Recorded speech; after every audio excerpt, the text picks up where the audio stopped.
Bebê Rena é uma das séries mais fantásticas que eu já assisti no Netflix. E esse vídeo me deixou muito eufórico para fazer para vocês, porque tem muita psicologia aqui. Eu sou o psicólogo Thomas e a gente fará juntos agora uma análise psicológica dessa série extraordinária.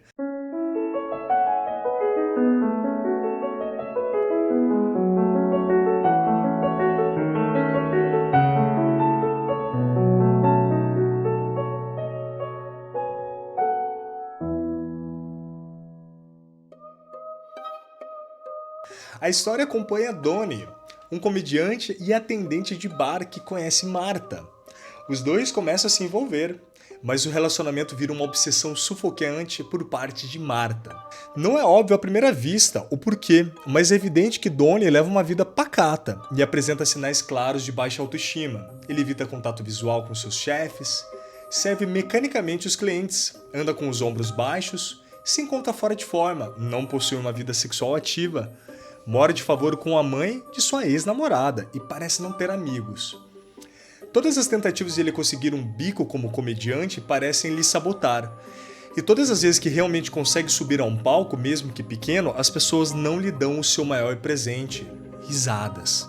Fica um silêncio constrangedor no palco e ele sai se sentindo sempre um fracassado. Mas as coisas começam a ficar interessantes quando uma cliente inesperada, uma mulher em sua meia-idade, com uma aparência simpática e sorridente, lhe pede por uma xícara de chá e lhe convence primeiramente que é uma grande advogada e está interessado na beleza de Donnie. Aqui, precisamente aqui, é que se cria toda a viga central de nossa análise.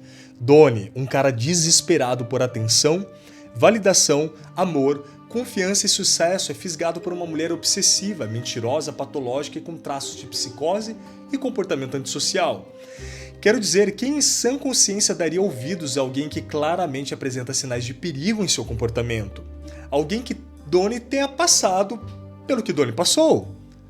A série retrata muitos traços de personalidade negativos e proeminentes como narcisismo, obsessão, antissociabilidade e agressividade, todos presentes em múltiplas camadas em Donnie e em Marta. Primeiramente, quando Marta ri das piadas inocentes de Donnie, algo desperta nele. Seu próprio narcisismo em queda, machucado, quase inexistente, é reativado. Ele recebe aquela dose de dopamina que todos queremos de uma pessoa do sexo oposto. Mesmo sexo, ou no caso de Donnie, de virtualmente qualquer pessoa. Donnie estava tão mal que aceitou a risada de um estranho. A risada compulsiva e bizarra e quase esquizofrênica de uma mulher que ele sentiu pena, sem perceber que estava sentindo pena realmente de si mesmo. Isso é muito importante, pessoal.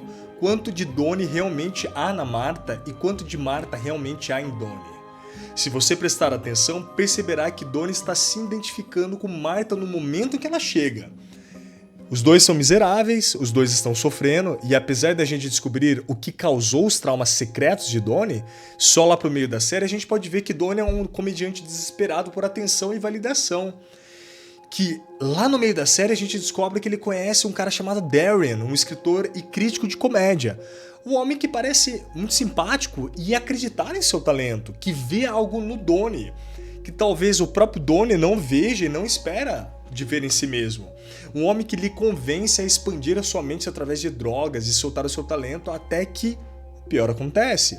Donnie é abusado sexualmente quando está sob o efeito de substâncias.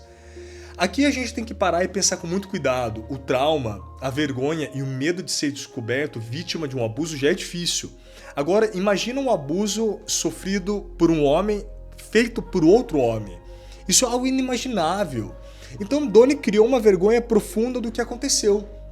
Um medo aterrorizante de alguém descobrir que inclusive criou um novo caminho psicológico em sua sexualidade. Donnie já não sabia se era hétero ou homossexual ou mesmo bissexual.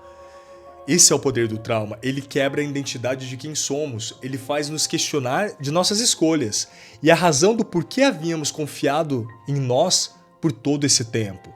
Quem somos nós depende de algo agora terrível que nos aconteceu e que de fato não somos capazes de confiar em ninguém para dividir esse algo terrível. O peso disso. Donnie, por isso, parte de uma jornada sexual com múltiplos parceiros e parceiras do mesmo sexo ou do sexo oposto, para tentar encontrar quem ele é. A gente precisa compreender que a pergunta mais profunda que Donnie está se fazendo é: será se eu tive culpa nisso? Será se de alguma forma eu influenciei o abuso ou quis ser abusado? Será se eu gostei de ser abusado? Parece óbvia a resposta, certo? Ninguém quer ou gosta de ser abusado, mas as coisas não são tão simples no universo da psicologia. Talvez a gente comece a perceber que até nas redes sociais, vender o próprio corpo, a própria imagem do corpo em troca de atenção e validação valha mais que o próprio dinheiro. E afinal não seja uma ideia tão ruim assim. Então, afinal, Donnie tenha feito exatamente isso. Ele se sentia incomodado no local quando entrou pela primeira vez no apartamento do Darryl. Ele se sentiu violado no primeiro momento em que usou drogas, mesmo antes do abuso. Mas lembre-se, esse era o cara que havia prometido sucesso para ele. Então a ideia de ser amado, validado e criticado positivamente por alguém foi associada à própria ideia do sexo cometido a ele, mesmo contra sua vontade consciente. Uma coisa agora se tornou conectada à outra. Para Donnie se sentir amado e validado, talvez fosse necessário fazer sexo novamente. Por isso que ele partiu nessa jornada, que, é claro, não funcionou.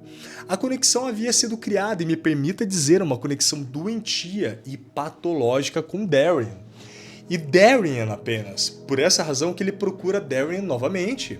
Ele deseja se sentir amado, respeitado e idealizado como alguém que dará certo como comediante. E ele está disposto a confrontar o seu abusador apenas para ter a sensação de que ele está no caminho certo. Agora voltemos ao comportamento stalkeador de Martha. Por que Donnie aceita esse comportamento por tanto tempo e inclusive reforça o comportamento dela ao ir até a casa dela e não dar informações válidas e precisas para a polícia e continuar a tentar marcar um encontro com ela? A resposta não é tão simples, mas podemos perceber que Donnie vê nela um reflexo de sua própria solidão e tristeza, como se apresentasse para ele uma pena que ele gostaria que alguém sentisse sobre ele mesmo. Então ele sente por ela algo que ele gostaria que alguém sentisse por ele. É uma forma de identificação projetiva, algo nele, um interesse repentino nele por parte dela, mesmo sabendo conscientemente que ela é uma falsa manipuladora. Há alguma verdade nas mentiras dela, há sempre alguma verdade nas melhores mentiras. E isso é principalmente reforçado de um ponto de vista comportamental, quando ela passa a frequentar os stand-ups dele e passa a ser melhor avaliado. As pessoas riem simplesmente quando ela está presente, até o momento, é claro, dela surtar e tentar arruinar o show dele. O narcisismo de Martha é o exato grau oposto do de Donnie. Ela aparenta ser confiante e bem resolvida, mesmo claramente tendo problemas corpóreos, políticos, sociais e profissionais e psicológicos, inclusive problemas com a polícia. Ainda assim, ela tem algo que Donnie gostaria de ter. Vamos lá.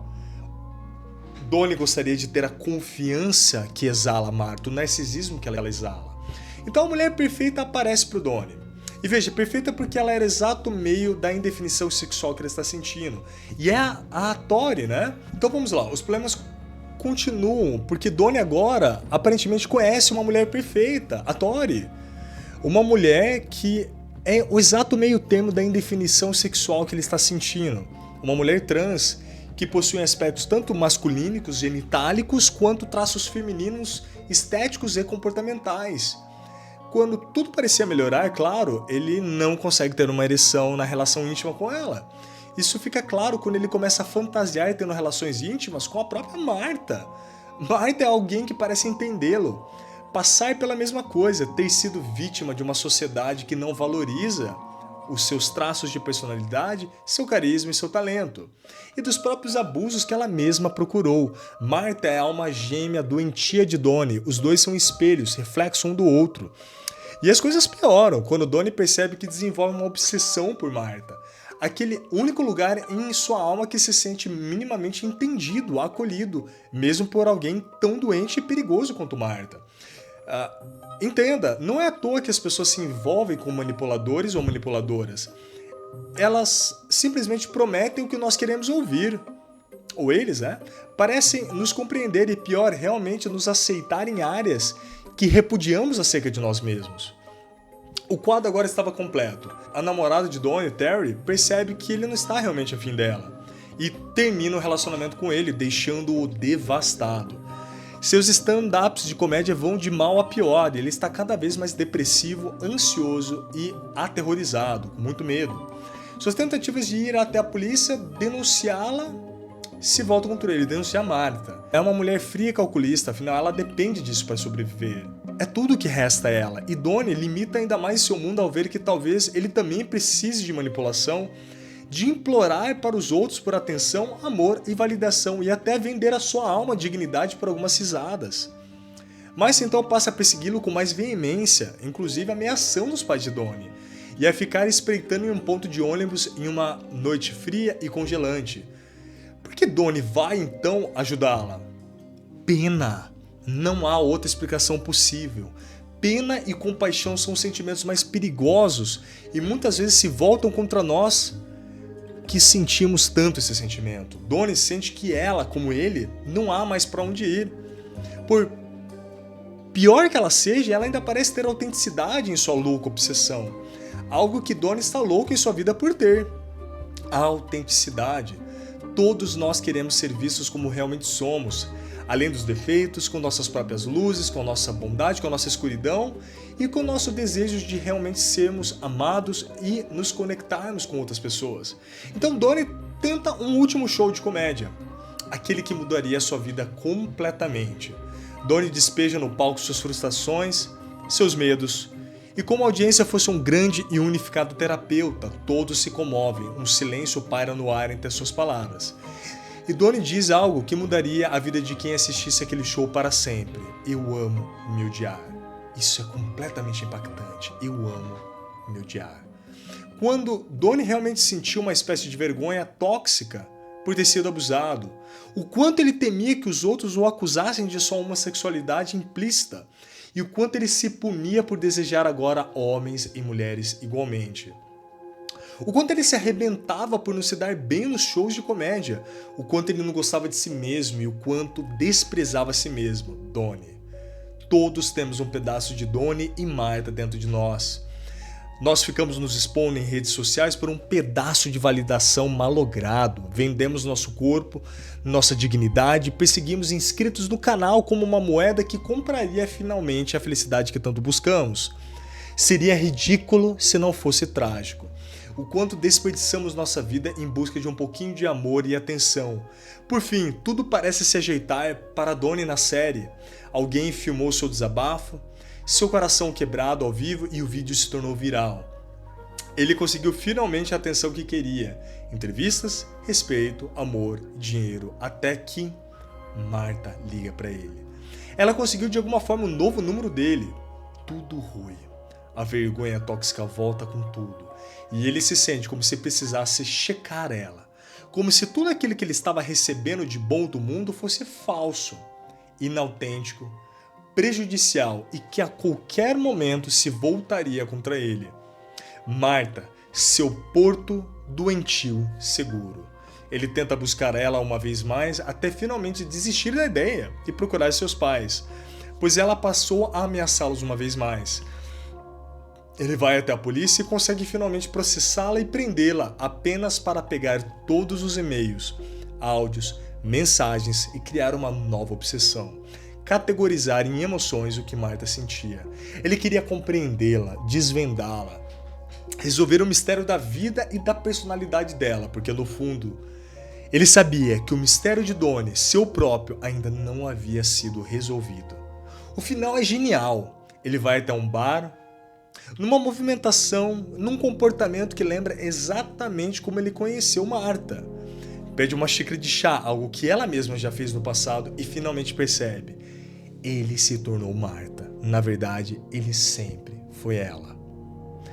Muito obrigado por ter assistido esse vídeo até aqui, é um vídeo longo. Obrigado pelas pessoas que sempre apoiam meu canal, que gostam, que comentam, que curtem. Esse vídeo foi para vocês, com muito amor e carinho, do seu psicólogo, do seu amigo, do seu irmão, Thomas. E até a próxima.